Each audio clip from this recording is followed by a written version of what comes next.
ويقضي في المسجد أو داره ويرد هدية إلا من قريب أو ممن جرت عادته بذلك إلى آخره. یہاں سے یہ مسئلہ ذکر کرتے ہیں کہ اب یہ قاضی حضرات پیسے کدھر جو ہے وہ صادر فرمائیں گے، ان کے دفتر کدھر ہوں گے. تو کہتے بہترین جگہ یہ ہے کہ بہتر جگہ یہ قاضی کے لیے کہ وہ اپنے گھر کے اندر یا مسجد کے اندر جو ہے نا وہ فیصلہ کرے، جیسے کہ نبی علیہ السلام خود جو ہے نا وہ مسجد کے اندر فیصلہ کرتے تھے. ٹھیک ہے، اور اس طرح ہمارے تابعین فقہاء حضرات بھی جو ہے نا وہ مسجد کے اندر فیصلہ کرتے تھے.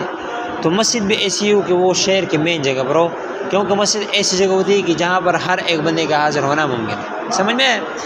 امام شافعی رحمۃ اللہ علیہ فرماتے ہیں کہ مسجد کے اندر قاضی فیصلہ نہیں کر سکتے، کیونکہ مسجد کے بسا اوقات یہ جو قاضی کے پاس فیصلہ کرنے والے آتے ہیں جگڑنے والے، ان میں سے مشرکین بھی ہوتے ہیں، حائضہ عورت بھی ہوتی ہے، تو وہ تو مسجد کے اندر داخل نہیں ہو سکتے.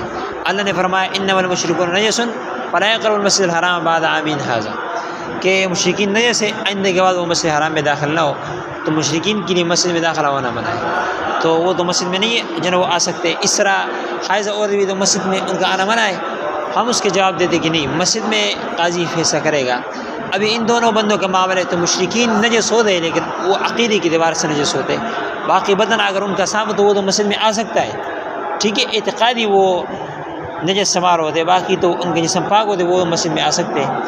اور یہ جو حائضہ عورتیں ہیں تو وہ اگرچہ مسجد میں نہیں آ سکتی، لیکن وہ یہ کر سکتی ہے کہ کسی خط کے اوپر قاضی کے سامنے اپنا جو ہے وہ دعویٰ پیش کرے، یا کسی کو بھیجے کہ میرا یہ کیا دعویٰ ہے. تو قاضی اس کے مطابق جب فیصلہ کرے گا نا تو تھوڑا سا قاضی تکلیف کرے گا، اسلامی حکومت میں مسجد سے باہر آئے گا اور حائض عورت کے بات کو سنے گا. سمجھ میں آیا؟ تو قاضی حضرات جو ہے وہ مسجد کے اندر جو ہے نا وہ فیصلہ کرے گا یا اس طرح اپنے گھر کے اندر. دوسرا قاضی کے لیے حکم یہ ہے کہ قاضی کسی کے ہدیہ کو قبول نہیں کرے گا. جو بھی ہدیہ اس کے پاس آئے نا تو یہ ہدیہ کو قبول نہیں کرے گا، ہدیہ کو واپس کرے گا.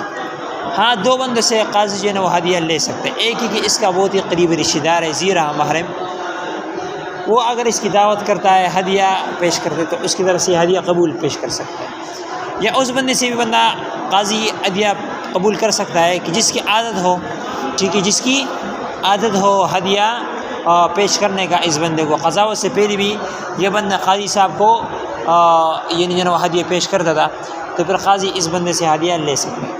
لیکن اگر ان دو بندوں کا فیصلہ آ جائے قاضی کی عدالت میں، اس وقت یہ دو بندے کیا کرتے ہیں، قاضی کے لیے ہدیہ دیتے. اس کا اپنا رشتہ دار ہے، اس کا فیصلہ آیا ہوا، یا وہ بندہ ہے جو اس کو پہلے سے ہدیہ دیتا چلا آ رہا ہے، اس کا فیصلہ ہے اور وہ ہدیہ یا دعوت کرتا، تو قاضی کبھی بھی اس کو قبول نہیں کرے گا. کیونکہ ہو سکتا ہے کہ قاضی کا دل کیا ہو جائے، مائل ہو جائے اس ہدیہ کی وجہ سے ایک فریق کی طرف، اس کا ہدیہ قبول کر رہا ہے. سمجھ میں آیا؟ تو قاضی کسی کا ہدیہ قبول نہیں کرے گا. اسی طرح قاضی کسی کی کوئی بندہ خاص دعوت کرے قاضی کے لیے، تو قاضی اس کی دعوت کو بھی ٹکرائے گا، کسی کی خاص دعوت بھی قبول نہیں کرے گا. اس کی وجہ یہ ہے کہ جب کوئی خاص دعوت کرے گا نا تو ہو سکتا ہے کہ اس کی خاص دعوت کرنے میں کیا ہے، کچھ نہ کچھ ہے.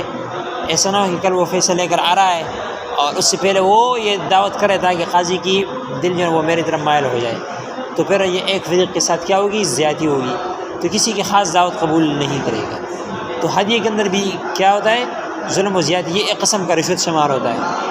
خاص دعوت اور عام دعوت میں کیا فرق ہے؟ تو علماء نے لکھا ہے کہ خاص دعوت یہ ہوتی ہے جس میں 5 سے 10 بندے بلائے جاتے ہیں، اور عام دعوت جس میں 10 سے اوپر بندے بلائے جاتے ہیں. باندھنے کا خاص دعوت یہ کہ قاضی جب لوگوں کی دعوت کرتے اس میں قاضی بھی کیا ہوتا ہے، مہمان ہوتا ہے. لیکن اگر قاضی نہیں آتا ہے تو وہ بندے کیا کرتے ہیں، وہ دعوت کو ملتوی کر دیتا ہے. ٹھیک ہے، کہ جب تک قاضی نہ آئے تو وہ دعوت نہیں کرتے، تو اس دعوت کو خاص شمار کی جائے گی. اور اگر قاضی اس دعوت کے اندر جب اس قاضی کو بلائے گئے، قاضی وہ نہیں آ رہا ہے اور وہ بندے جو ہے نا اس دعوت کو ملتوی نہیں کرتے، وہ کہتے ہیں کہ چلو قاضی آئے یا نہ آئے، ہم جو ہے نا وہ لوگوں کی دعوت کرتے، تو پھر وہ دعوت عام شمار کی جاتی ہے. ٹھیک ہے، تو عام دعوت میں قاضی جا سکتے لیکن خاص دعوت میں قاضی نہیں جا سکتا، یہ اس کو واپس کرے گا، رد کرے گا. تیسرا قاضی کے لیے کہ قاضی جنازے میں حاضری دے گا، لوگوں کی مریضوں کی عیادت کرے گا، کیونکہ قاضی کیا ہے، لوگوں کا نگران ہے. ٹھیک ہے، تو مسلمان کے اوپر 6 خصلتیں واجب ہے، 6 حقوق واجب ہے. آپ نے حدیث کے اندر بھی جو ہے نا وہ پڑھا ہوگا، حق المسلم علی المسلم 5، کسی میں جو ہے نا وہ 6، کسی میں 5 ہے، کسی حدیث میں. تو ان میں سے ایک ہے کہ جنازے میں حاضر ہونا، مسلمان کے جنازے میں. دوسرے مریض کی عیادت کرنا. ٹھیک ہے، تیسرے ہے کہ کسی کی دعوت کو قبول کرنا. وہ ساری چیز یہاں پر نیچے حاشیے میں لکھا ہوا ہے. کوئی بندہ چھینک جائے تو اس کی چھینک کا جواب دینا، تو قاضی یہ کام کرے گا، جنازوں میں حاضری دے گا، یہ نہیں کہ وہ جنازے بھی سیکھے ایسا، مریضوں کی عیادت بھی کرے گا۔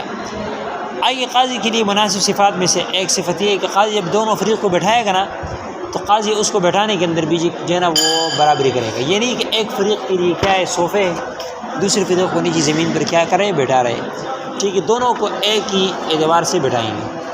توجہ کے اعتبار سے بھی قاضی دونوں کے درمیان کیا کرے گا، برابری کرے گا، یعنی کہ ایک کی طرف قاضی زیادہ توجہ دے رہے اور دوسری کی طرف قاضی کم توجہ دے رہا ہے۔ تیسرا ہے کہ قاضی ان میں سے کسی ایک کو سرگوشی نہیں کرے گا، ٹھیک ہے، کہ اس سے یہ پوچھے کہ ادھر آؤ، آپ کے اس فریق کے اوپر کیا دعویٰ ہے، کان میں اس سے یہ پوچھ رہا ہے، ٹھیک ہے، سرگوشی بھی کسی ایک کے ساتھ نہیں کرے گا، اس سے بھی اپنے آپ کو بچائے گا۔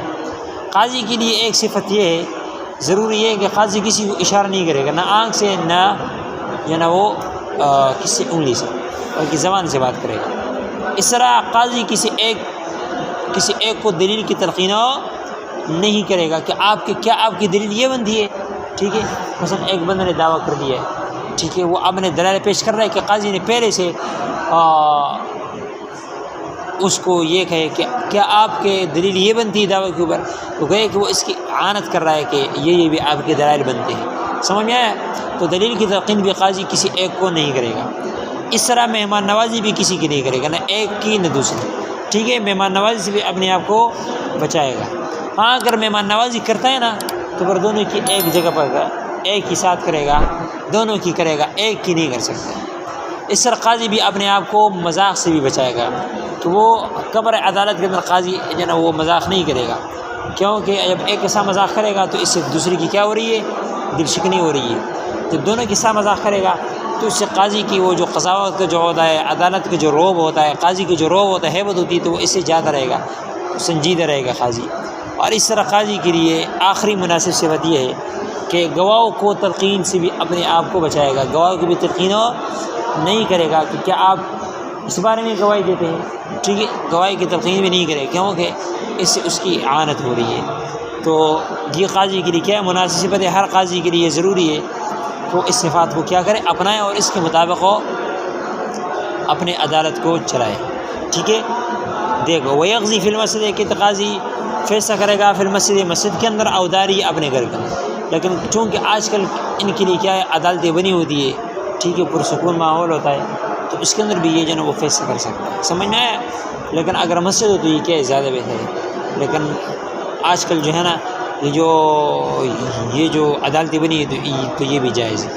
وَيَرُدُّ ہدیۃً کہ قاضی ہدیہ کو واپس کرے گا، الا من قریب ہی مگر اپنے قریب سے واپس نہیں کر سکتا، اس کو قبول کر سکتے، او من مجرہ یا اس شخص سے جس کی عادت جاری ہو، بذالک اس قاضی کو دینے کا ہدیہ، ودعوت خاصہ اس کا عطف پیچھے ہو رہا ہے یرد ہدیہ پر، کہتے قاضی جو ہے نا وہ خاص دعوت کو بھی قبول نہیں کرے گا، اس کو بھی ٹکرائے گا، اس کو بھی رد کرے گا، کسی کی خاص دعوت، ہم نے یہ ذکر کر دیا کہ خاص دعوت اور عام دعوت کس کو کہتے ہیں۔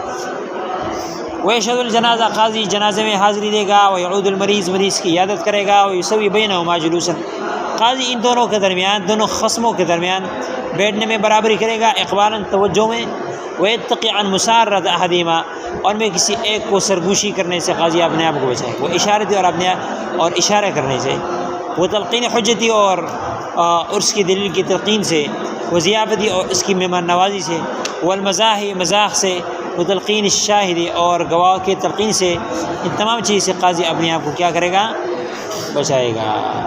وآخر دعوانا الحمدللہ رب العالمین۔